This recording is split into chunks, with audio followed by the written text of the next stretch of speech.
这次展览里面有3件作品，它就是来自于一篇故事，它切成3个片段这样。那这个故事主要是在上班的时候所发生的一些特别深刻的几个印象，我把它记录下来。办公室有虫，系统小游。残篇故事1：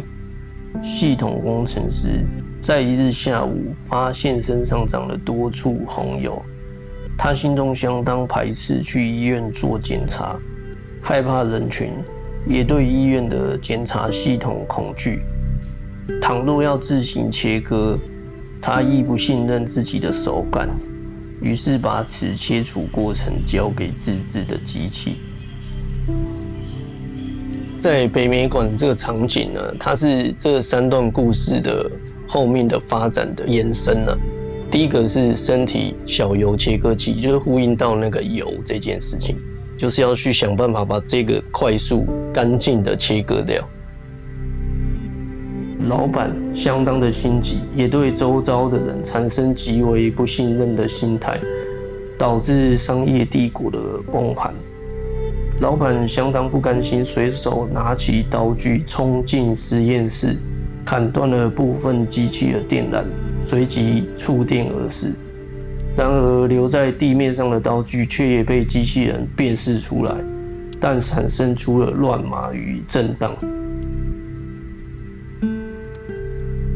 另外一段就是忠诚度辨识机器，我是分别输入一些就是说网络上找到的说比较忠诚的脸去让他学啊。那辨识完了之后，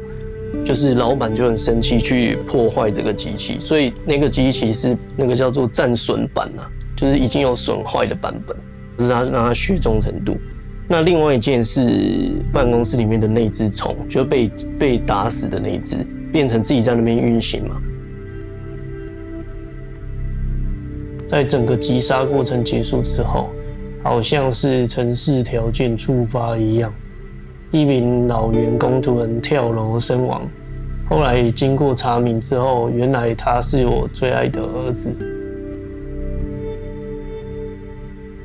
这3件作品，它表面上看起来是一个痛苦的一个隐含啊，它可能隐含一个痛苦跟失能，但是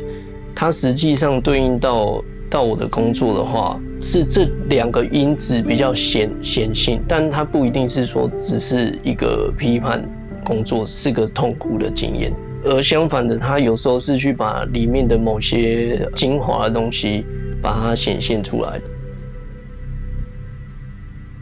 因为装置这个部分是我想说，它有一种，就像它可以及时去处理一些事情。就是如果说我只是故事的话，它只是一个还停留在一个单人的思考里面。但如果是一个装置型，它涉及的面向就会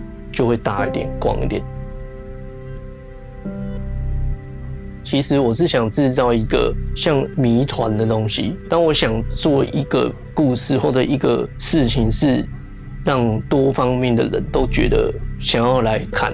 来体会跟深入，有点像类似就是我插一根东西到